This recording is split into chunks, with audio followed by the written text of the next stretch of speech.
Cette image est assez chouette, le filet est assez bien réussi. On pourrait dire qu'en fait, ce qui gêne un petit peu, c'est que cette voiture, par rapport au reste, prend un peu trop d'importance. Donc déjà, on pourrait peut-être voir ce que ça donne avec un petit cadrage.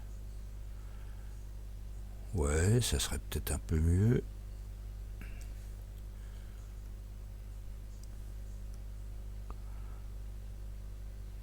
Ouais, allez. Bon, faut laisser un peu d'espace devant le monsieur, là. Voilà. Disons, je recadre. Donc, ce que j'aimerais bien faire, c'est la rendre un petit peu évidente et peut-être un peu la flouter. Donc, je vais dupliquer l'arrière-plan. Comme ça, celui-là, je le conserve. Et je vais même redupliquer cette image-là parce que je vais lui appliquer un flou ici. Donc, pour ça, je fais juste une petite sélection rapide et j'utilise comme filtre dans la galerie des flous le flou directionnel. Voilà. Donc ce flou directionnel permet de flouter plus ou moins le mouvement en rajoutant des pixels. Bon, on va pas trop exagérer parce que le type il va pas si vite que ça. Enfin bon, c'est bien. Allez, 172 pixels. Voilà. Et maintenant, on a ça, mais le reste qui est derrière est flouté aussi. Donc ça, évidemment, il faut l'éliminer. Donc, je désélectionne et je vais mettre un masque de fusion, ici, que je vais remplir de noir. Donc, édition, remplir, noir, ce qui a pour effet de supprimer l'image qui est là. Enfin, de supprimer la vision de cette image-là. On voit l'image qui est derrière, vous voyez, si je clique dessus, ça ne change rien. Donc, pour pouvoir revoir ce que j'ai là derrière, la correction que j'ai fait là-dessus, je vais remplir avec la brosse, c'est ça, de blanc, ce qui est à l'intérieur. Je vais agrandir un peu pour voir ce que je fais. Et voilà. Je récupère donc la correction de flou que je viens de faire, mais que je mets juste à l'endroit que je veux, que je désire. Voilà, et comme ça. Et je clique avec Alt là-dessus pour voir les manques. Voilà, donc j'ai affiché le masque et je peux remplir tout ce qu'il faut pour récupérer le flou.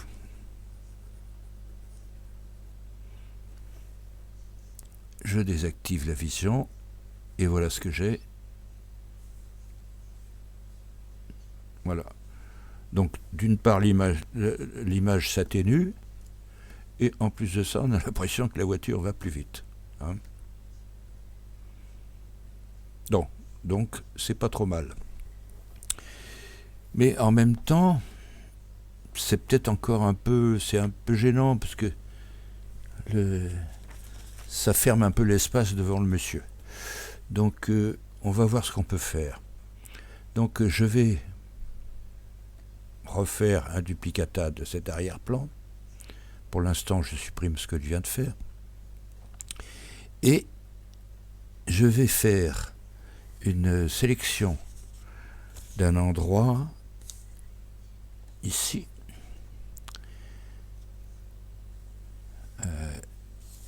Je vais faire...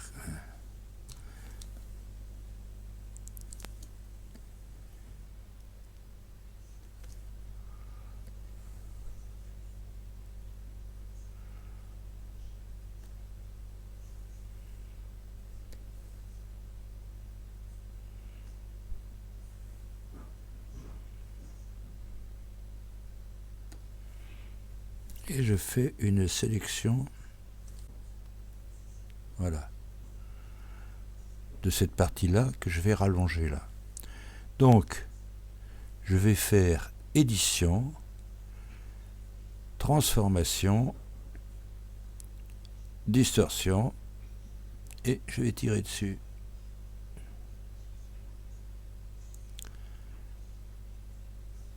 Voilà. Ce serait mieux si c'était droit. Je désélectionne. J'efface les repères et j'obtiens cette image-là.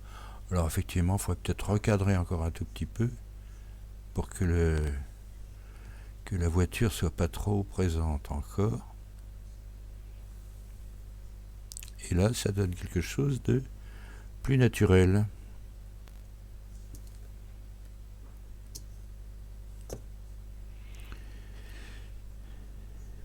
On pourrait presque le faire encore plus fort. Si je prends uniquement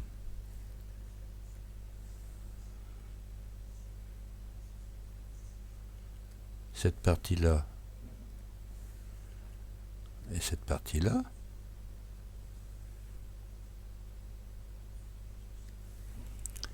édition, transformation, distorsion,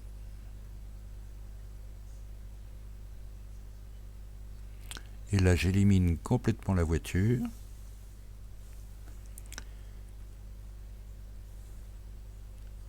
Zut.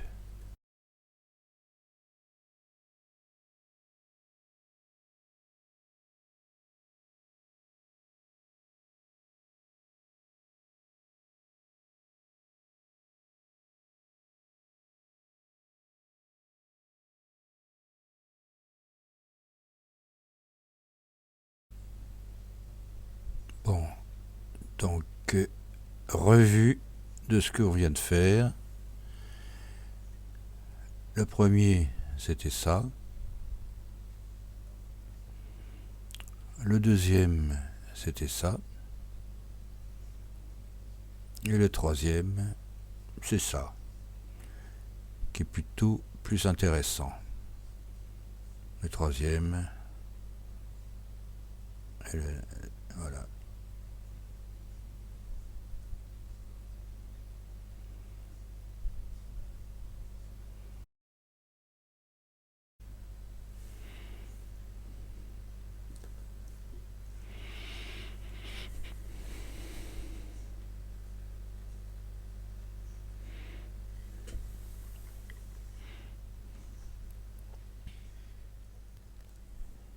Même genre de situation dans un environnement différent. Comme d'habitude, je duplique mon premier plan en arrière-plan et j'en fais une copie. Et maintenant, il faut que je supprime ce truc-là qui est quand même pas terrible. Donc, je fais une sélection et je remplis avec le contenu pris en compte. Voilà. Donc déjà, c'est pas trop mal. Je désélectionne et je crée un masque de fusion ici. Et je vais utiliser ce masque de fusion pour faire apparaître des choses qui sont derrière et qui sont pas trop mal. Donc, j'utilise la brosse là. Voilà.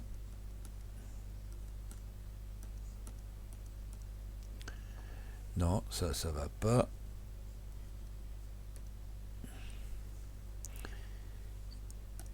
Et je vais copier ici un petit peu de ces trucs-là. Là.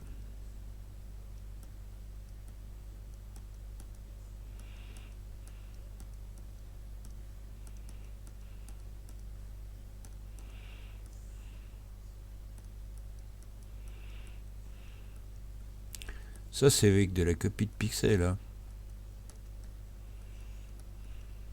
Voilà, on dit que, bon, c'est pas mal. Voilà.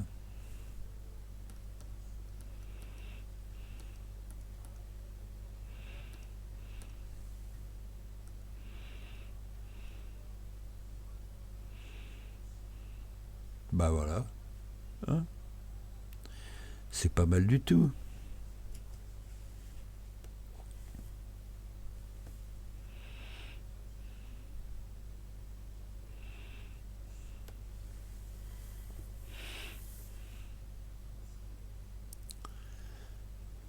Voilà.